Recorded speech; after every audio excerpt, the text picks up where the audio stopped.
میرے حضور نے ارشاد فرمایا تمہیں جو رزق دیا جاتا ہے، مصائب سے تمہیں بچا لیا جاتا ہے، آتی آتی تکلیف ٹل جاتی ہے، تمہاری نصرت دشمن کے مقابلے میں ہوتی ہے، حاسدین کے مقابلے میں تم کھڑے ہو جاتے ہو، فرمایا تمہیں پتہ ہے یہ تمہیں کیوں ایسا ہوتا ہے؟ فرمایا اللہ بدعفائکم، جو تمہارے معاشرے کے کمزور لوگ ہیں جن کی تم نے مدد کی، فرمایا ان کی دعاؤں کا نتیجہ ہوتا ہے، ان کے اٹھے ہوئے ہاتھ اللہ کبھی خالی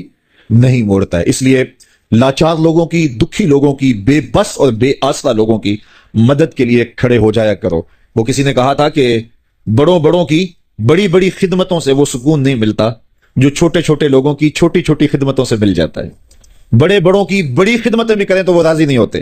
لیکن چھوٹوں کی چھوٹی چھوٹی خدمتیں، یار غریب کو تو پیار سے کھڑا کر کے اس کے پشت پہ شفقت کا ہاتھ پھیر دیں تو وہ سارا دن خوشی سے گزار دیتا ہے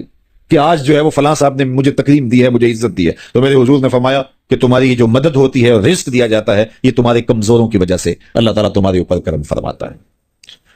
اچھا، ایک اور ذریعہ رزق کے اضافے کا حضرت عبداللہ ابن مسعود رضی اللہ تعالی عنہ کی مرویات پہ۔ یہ حضرت عبداللہ ابن مسعود جلیل القدر صحابی ہیں،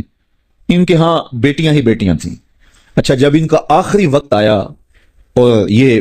بڑے سخت بیمار ہو گئے تو نزع کی سی کیفیت طاری ہو گئی،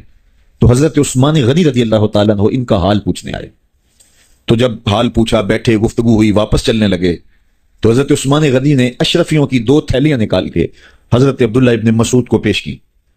تو انہوں نے کہا کہ مجھے تو اس کی ضرورت نہیں ہے، میں تو اس دنیا سے جا رہا ہوں، تو یہ مجھے کیوں دے رہے ہیں؟ تو حضرت عثمان نے کہا کہ یہ آپ کی بیٹیوں کے لیے ہے، چونکہ آپ کی بیٹیاں ہی بیٹیاں ہیں تو یہ میں ان کے لیے پیش کر رہا ہوں، آپ کو تو واقعی ضرورت نہیں، دنیا سے جا رہے ہیں تو یہ ان کے لیے ہے۔ تو حضرت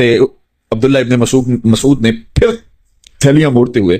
کہا کہ میری بیٹیوں کو اس کی ضرورت نہیں ہے، اس لیے کہ میرے حضور نے فرمایا تھا کہ جس کے پاس سورہ واقعہ ہو اس کو غربت تنگ نہیں کر سکتے، تو میری بیٹیاں رات کو سونے سے قبل 1 مرتبہ سورہ واقعہ ضرور پڑھتی، اس لیے تم میری بیٹیوں کے بارے پریشان نہیں ہونا، اللہ کے فضل سے انہیں غربت تنگ نہیں کرے گی، ان کے پاس سورہ واقعہ جو موجود ہے، تو یہ کسی ایسے ضرورت مند کو دو جس کے پاس سورہ واقعہ نہیں ہے۔ تو سورہ واقعہ کی تلاوت یقیناً رزق کی فراوانیاں اور رزق کی برکتیں حاصل کرنے کا ایک ذریعہ ہے، اور دروازے کھل جاتے ہیں اگر سورہ واقعہ کی تلاوت تسلسل کے ساتھ کی جائے۔ اس لیے اپنے معمولات میں سورہ واقعہ کو شامل کر لیجئے گا، اس کی برکات سے انشاءاللہ رزق کی فراوانیاں نصیب ہوتی ہیں۔ جب کوئی دکھیے کے کام آتا ہے اور اس کی اعانت کرتا ہے تو پھر وہ راضی ہو جاتے ہیں۔ غریب پھنسے ہوئے ماں باپ، گھر بیٹی جوان ہو رہی ہے اور بڑھاپے کی طرف اس کا رخ ہو رہا ہے اور ان کے پاس ہمت نہیں ہے کہ ان بیٹی کو اٹھا سکیں، تو کوئی صاحب ثروت چپکے میں جا کے ان کی مدد کر دیتا ہے کہ تیری بیٹی میری بیٹی ہے اور اس کو تو نے گھر کی دہلیز سے اٹھانا ہے، تو پھر وہ ایک دم خوش ہو جاتا ہے اور آسودہ ہو کے اس کا انتظام کرتا ہے اس کی شادی کا۔ تو کوئی جانتا ہے کہ اس بوڑھے ماں باپ کے دل سے کتنی دعائیں نکلتی ہیں،